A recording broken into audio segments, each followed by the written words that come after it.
Pernah nggak ngerasa bingung soal keuangan, terus mikir, gue harus mulai ngatur uang dari mana ya? Gaji udah masuk, tapi cepet banget ngilangnya. Belum lagi tiap akhir bulan selalu was-was, takut uang habis entah dipakai buat apa. Mau nabung, bingung harus gimana. Mau atur uang, nggak tahu mulai dari mana.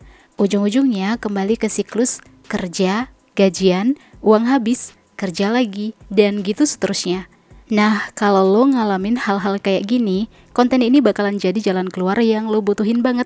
Di sini kita bakal bahas 5 langkah dasar yang simple tapi berguna banget buat mulai ngelola uang.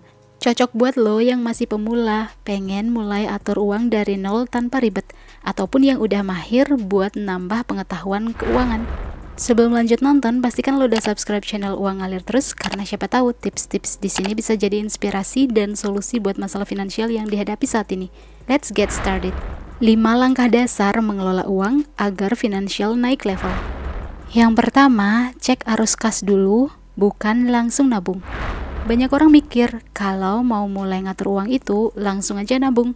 Padahal langkah paling awal yang benar itu harusnya cek arus kas dulu. Maksudnya gimana nih? Well, jadi gini, lo harus tahu dulu uang yang masuk dari mana aja dan uang keluarnya kemana aja setiap bulan. Berapa uang yang masuk dan berapa uang yang keluar. Nah, dari situ lo bisa mulai sadar pola keuangan lo sehat atau cuman kelihatan baik-baik aja padahal aslinya boncos alias minus terus.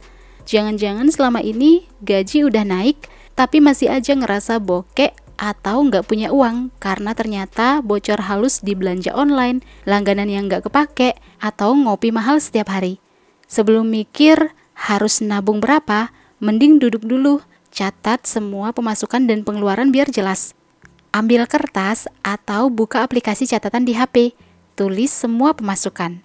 Habis itu catat semua pengeluaran wajib kayak bayar kos, makan, uang bensin atau transport, cicilan, dan sebagainya. Dari situ lo bisa lihat sisa uangnya berapa. Misalnya nih, sisanya Rp500.000. Nah, bulan depan lo bisa mulai atur tuh, biar bisa sisihkan buat nabung dulu Rp500.000. Habis itu baru deh buat memenuhi kebutuhan. Jadi lebih realistis dan gak maksa diri. Cukup atau enggaknya uang gaji itu tergantung gimana kita mengaturnya. Yang kedua, hitung biaya hidup versi sendiri, bukan ngikutin orang. Banyak orang ngikutin gaya hidup orang lain, padahal setiap orang punya versi hidupnya masing-masing. Biaya hidup lo, ya lo sendiri yang tentuin, bukan patokan dari konten sehari hidup dengan 50.000 atau gaji 3 juta bisa nabung 2 juta. Lo harus jujur sama diri sendiri, lo tinggal di mana, makan berapa kali sehari, punya tanggungan apa aja, dan kebiasaan lo gimana. Misalnya nih, ngekos di Jakarta, makan di luar seminggu 2 kali, dan naik ojek setiap hari. Ya itulah realitas lo. Karena yang tahu kondisi keuangan lo paling jujur, ya cuman diri lo sendiri, bukan algoritma media sosial. Intinya jangan maksa ngikutin hidup kayak orang lain. Buat mulai mengetahui biaya hidup versi sendiri, lo bisa catat semua kebutuhan pokok yang emang dibutuhin banget tiap bulan. Misalnya nih, biaya hidup Dede terdiri dari kebutuhan buat biaya kos 1,2 juta rupiah. Makan 1,5 juta rupiah, transport 400.000 rupiah, pulsa sama kuota let's say lah 200.000 rupiah ya, dan kebutuhan pribadi itu 300.000 rupiah. Nah, jika dihitung-hitung semuanya, totalnya berarti biaya hidup Dede adalah 3,6 juta rupiah sebulan. Setelah tahu biaya hidup versi kita sendiri, kita bisa menyusun strategi keuangan yang realistis. Misalnya, nyari penghasilan tambahan kalau gaji kurang, atau ngurangin hal-hal yang gak penting kalau pengeluaran lebih gede dari pemasukan. Jadi kenali gaya hidup lo sendiri dan gak perlu memaksa untuk mengikuti gaya hidup orang lain yang mungkin kelihatannya keren dari luar aja.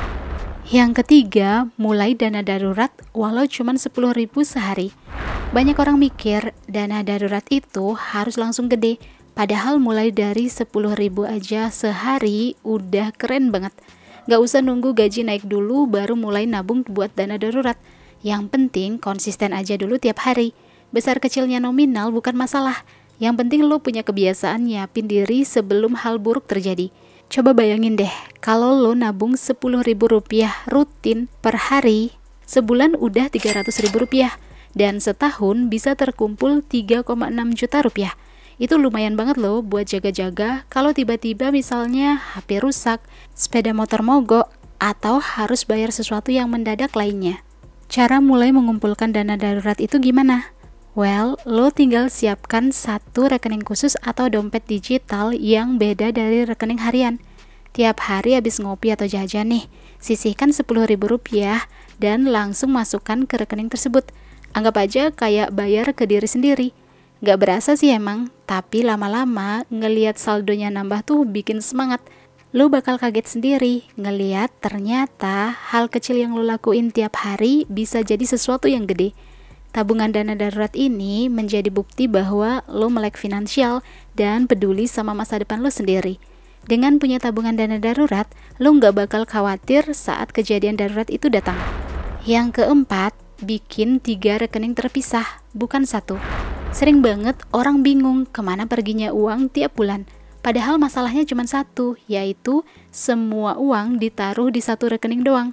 Makanya penting banget buat punya 3 rekening terpisah biar uang lo nggak kecampur antara buat hidup, buat nabung, sama buat kesenangan. Kalau semuanya dicampur jadi satu nih, ujung-ujungnya lo bingung mana yang boleh dipakai dan mana yang harusnya disimpan. Misalnya gaji lo 5 juta rupiah, langsung bagi di awal 3 juta rupiah buat kebutuhan harian kayak bayar kos, makan, dan transport. Terus 1,5 juta masuk ke rekening tabungan dan investasi. Selanjutnya Rp500.000 lagi buat membeli keinginan. Cara mulai mengelola uang dengan 3 rekening ini, tinggal buka akun rekening bank. Bisa pilih bank BUMN atau swasta atau bank digital. Cari yang tanpa biaya admin dan ada aplikasi mobile sehingga bisa dibuka dari HP.